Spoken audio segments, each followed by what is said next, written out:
Hello friends, today's my topic is related to zero conversion balance। क्या होता है, कभी कभी क्लाइंट किसी अदर सॉफ्टवेयर में वर्क करता है और वो चाहता है कि उसका अब बिजनेस वो जीरो में स्टार्ट करे। तो जीरो सॉफ्टवेयर में बिजनेस स्टार्ट करने के लिए उसे ओपनिंग बैलेंस डालना होता है, जिसे हम जीरो में कन्वर्जन बैलेंस कहते हैं। अब इस कन्वर्जन बैलेंस को जीरो में डालने के दो तरीके होते हैं। फर्स्ट होता है मैनुअली, मतलब वन बाय वन एक एक ट्रांजेक्शन का हम बैलेंस डेबिट या क्रेडिट डालेंगे।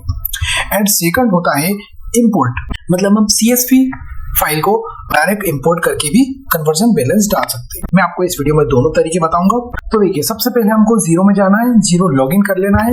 लॉगिन करने के बाद सबसे पहले अकाउंटिंग में हम जाएंगे। अकाउंटिंग में जाने के बाद आपको अकाउंट सेटिंग में जाना है।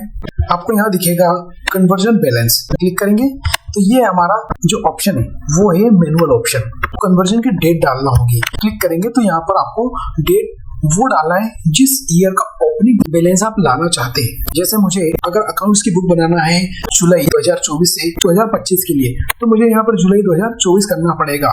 डेट डालने के बाद सेव कर देंगे। ये जैसे अभी आपको ट्रांजेक्शन दिख रहे हैं, यहाँ पर डेबिट और क्रेडिट दो कॉलम है। जो भी आपका आइटम क्रेडिट होगा उसे क्रेडिट में, जैसे इनकम और लायबिलिटी आपकी क्रेडिट होगी, जबकि एक्सपेंस और असेट्स आपके डेबिट होंगे। तो इस प्रकार से आपको बनाने के बाद यहाँ पर आपको देखना है डिफरेंस हमको जीरो करना रहता है। जो एडजस्टमेंट है यहाँ पर हमारा जीरो हो जाना चाहिए। जब ये जीरो हो जाएगा तो आप सेव कर देंगे। आप जैसे ही सेव करेंगे तो आपका जो भी बैलेंस आया है बैलेंस शीट और P&L में शो होने लगेगा। ये था हमारा मैनुअल वाला तरीका। अब मैं आपको बताता हूँ CSV फाइल के थ्रू हम इसे कैसे इंपोर्ट कर सकते हैं। तो यहाँ CSV फाइल के तरीके के लिए हमको जाना पड़ेगा अकाउंटिंग में। अकाउंटिंग के अंदर चार्ट ऑफ अकाउंट में, चार्ट ऑफ अकाउंट में जाने के बाद आपको यहाँ पर एक्सपोर्ट करना है जो हमारी चार्ट ऑफ अकाउंट की फाइल होती है उसे। ओके, अब जब एक्सपोर्ट होगी इसे खोलेंगे। खोलने के बाद आपको इसमें कुछ कॉलम्स दिखेंगे। लास्ट में जो आपको दिख रहा है बैलेंस का कॉलम है, बैलेंस या डाल रहे हैं उसको, अगर वो इनकम है मतलब उसका क्रेडिट इफेक्ट देना है तो उसे हमको यहाँ माइनस में डालना पड़ेगा, और अगर उसका डेबिट इफेक्ट देना है तो हमें उसे सिंपली प्लस में डालना पड़ेगा। और दूसरा आपको ये देखना है कि अकाउंट कोड आपको अगर क्रिएट करना है तो यहाँ आपको नया अकाउंट कोड भी क्रिएट करना पड़ेगा पहले से। ठीक है, जैसे माना बैंक फीस मेरे पास अगर 100 रुपए है तो यहाँ डेबिट हो गई, और कमीशन मेरी इनकम है तो यहाँ पर 100 रुपए कमीशन क्रेडिट हो गई, जो भी आपकी इनकम हो। इस फाइल को फिर हम यहाँ पर सेव कर देंगे।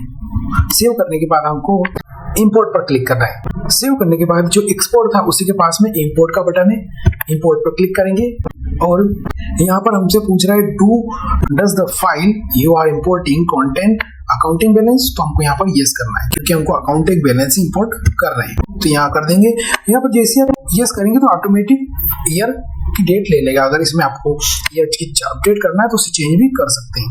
फिर हमको ब्राउज करना है वो फाइल जो हमने यहाँ पर डाउनलोड की थी, और ब्राउज इंपोर्ट करने के